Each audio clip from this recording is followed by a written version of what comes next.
Bismillahirrahmanirrahim. Assalamualaikum warahmatullahi wabarakatuh. Waalaikumsalam warahmatullahi wabarakatuh. Pada kesempatan kali ini, kami dari kelompok 3 akan mempresentasikan hasil pembuatan bioteknologi sederhana berupa nata de coco. Kami akan menjelaskan mulai dari definisi nata de coco secara umum, kemudian ada langkah pembuatannya, kemudian ada hubungan nata de coco dengan praktikum ini, lalu dilanjut dengan tujuan proyek, manfaat proyek, dan yang terakhir ada kelebihan dan kekurangan. Sebelum masuk ke inti presentasi, izinkan saya memperkenalkan anggota kelompok kami.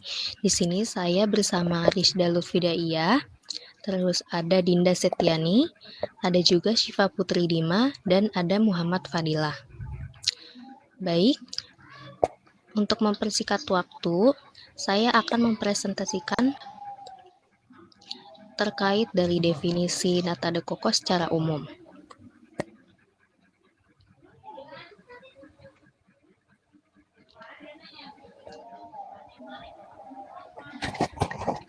Nata merupakan hasil fermentasi Acetobacter silinium dengan substrat yang mengandung gula. Disebut nata de coco karena substrat yang digunakan adalah air kelapa. Nata de coco adalah sejenis makanan yang mengandung kadar serat tinggi dan sudah dikenal luas oleh masyarakat. Nata de coco biasanya dikonsumsi berupa minuman segar yang ditambahkan ke dalam sirup seperti ke dalam agar jelly, fruit cocktail, dan lain-lain. Jika dilihat dari aspek gizi, sebenarnya nata de coco tidak mempunyai peran yang penting karena komponen utamanya adalah selulosa. Namun, ternyata selulosa sangat membantu untuk gerak peristaltik usus besar sehingga akan memperlancar pengeluaran fetus. Sebenarnya nata adalah lapisan polisakarida ekstraseluler yang dibentuk oleh mikroba bentuk kapsul. Nata berbentuk padat, berwarna putih, transparan, bertekstur kenyal, menyerupai gel, dan terapung pada bagian permukaan cairan. Selain dibuat dengan memanfaatkan substrat seperti air kelapa, nata bisa dibuat dengan memanfaatkan substrat sari nanas atau sumber lainnya untuk difermentasi secara aerob oleh bakteri Acetobacter silinium. Baik, selanjutnya kita akan ke langkah pembuatan. Jadi langkah kerja pembuatan nata de coco diawali dengan mempersiapkan bahan dan alat. Siapkan air kelapa segar sebanyak 10 liter yang telah disaring untuk menghilangkan kotoran. Siapkan gula pasir sebanyak 500 gram, pupuk ZA sebanyak 5 gram sebagai sumber nitrogen, dan asam cuka sebanyak 120 ml sebagai pengatur pH. Selain itu, siapkan starter bakteri Acetobacter silinium sebanyak 250 ml. Gunakan wadah atau nampan plastik yang bersih dan steril untuk media fermentasi. Setelah mempersiapkan bahan dan alat, lanjut ke pembuatan media fermentasi. Campurkan air kelapa, gula pasir, pupuk ZA, dan asam cuka dalam panci. Lalu panaskan hingga mendidih sambil diaduk agar gula larut sempurna. Setelah mendidih, biarkan larutan media fermentasi tersebut mendingin hingga suhu ruang. Nah, langkah selanjutnya yaitu penambahan starter bakteri. Jadi, setelah media fermentasi mendingin, masukkan starter bakteri Acetobacter silinium sebanyak 250 ml ke dalam larutan. Aduk perlahan agar bakteri tersebar merata dalam media. Nah, setelah menambahkan bakteri, kita lanjut ke fermentasi. Tuang larutan media yang sudah dicampur starter ke dalam nampan plastik steril dengan volume sekitar 1,2 liter per nampan. Tutup nampan dengan kertas koran yang telah dijemur dan steril untuk mencegah kontaminasi mikroorganisme lain, tetapi tetap memungkinkan oksigen masuk karena fermentasi berlangsung secara aerobik. Simpan nampan di ruangan dengan suhu sekitar 28-31 derajat Celcius selama kurang lebih 7-10 hari hingga terbentuk lapisan nata de coco berwarna putih dan bertekstur kenyal. Setelah proses fermentasi, kita lanjut ke pemanenan nata de coco. Jadi setelah fermentasi selesai dan nata terbentuk dengan ketebalan sekitar 1 cm, angkat nata dari permukaan media. Buang bagian nata yang rusak atau tidak sempurna.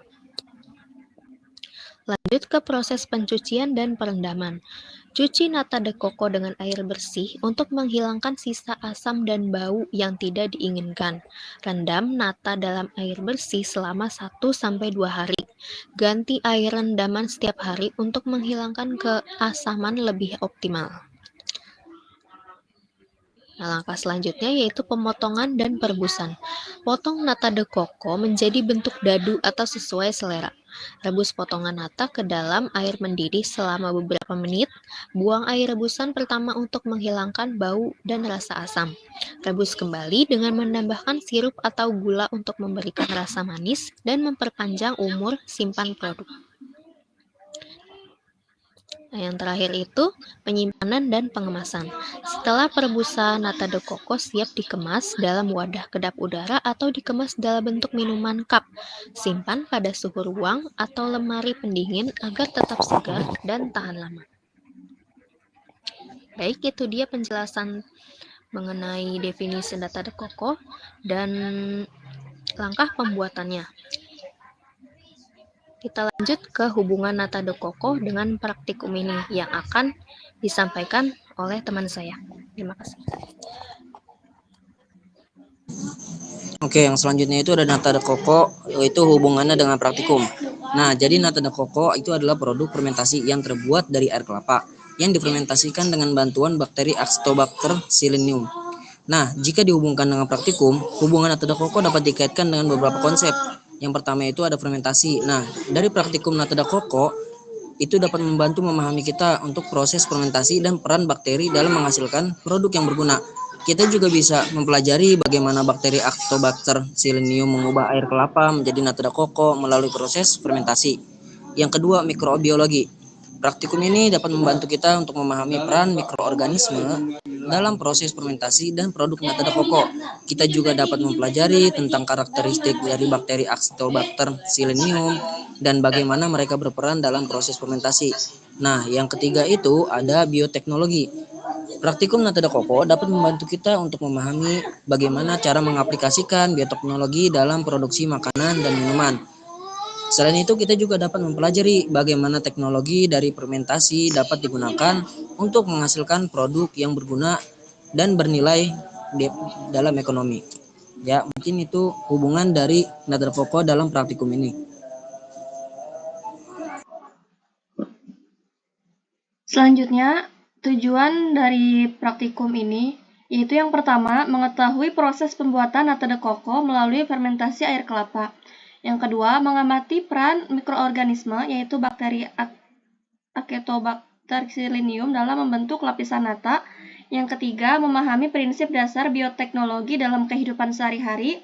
Yang keempat, melatih keterampilan melakukan eksperimen sederhana secara sistematis. Dan yang terakhir, mengetahui bahwa mikroorganisme bisa digunakan untuk membuat makanan.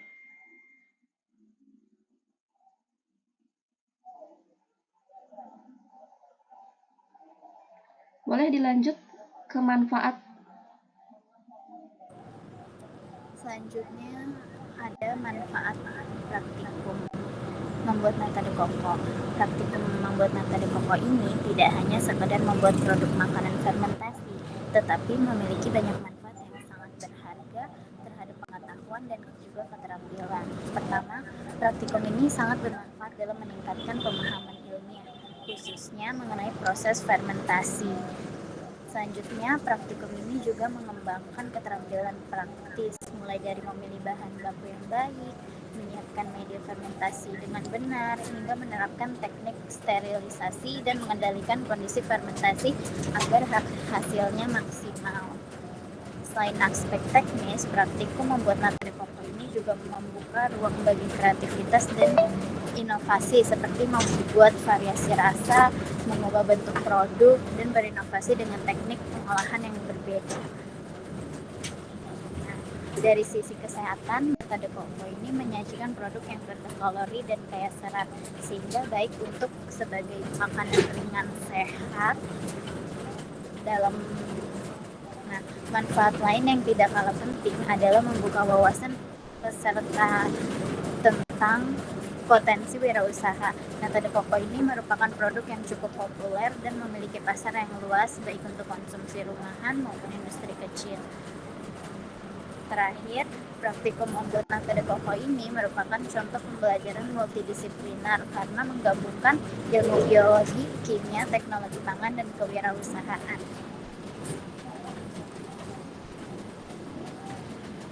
Baik, selanjutnya ada kelebihan dari praktikum Nata de Coco. Yang pertama, melatih keterampilan praktik.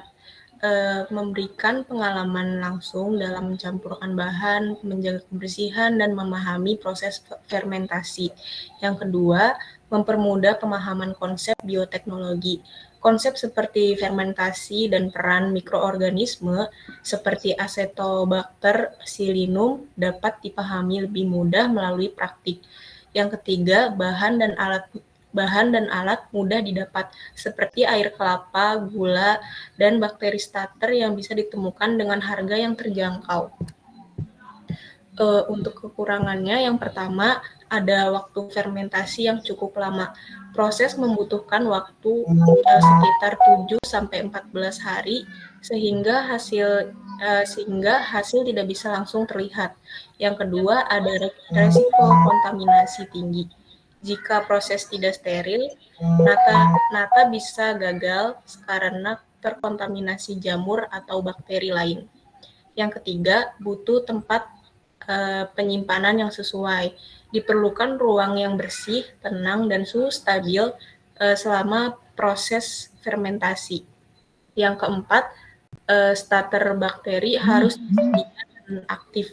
Kualitas hasil sangat bergantung pada keberadaan dan kondisi dari bakteri Acetobacter psilinum. Yang kelima, ada kurang efektif dalam pembelajaran singkat. Hasil akhir tidak bisa diamati langsung saat praktikum, sehingga kurang cocok untuk kegiatan yang waktunya terbatas.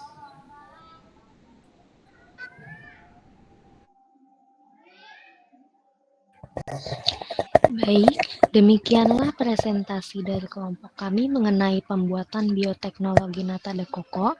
Semoga apa yang kami sampaikan dapat memberikan manfaat dan inspirasi bagi kita semua. Terima kasih atas perhatian dan waktunya. Wassalamualaikum warahmatullahi wabarakatuh. Waalaikumsalam warahmatullahi wabarakatuh. Waalaikumsalam warahmatullahi wabarakatuh.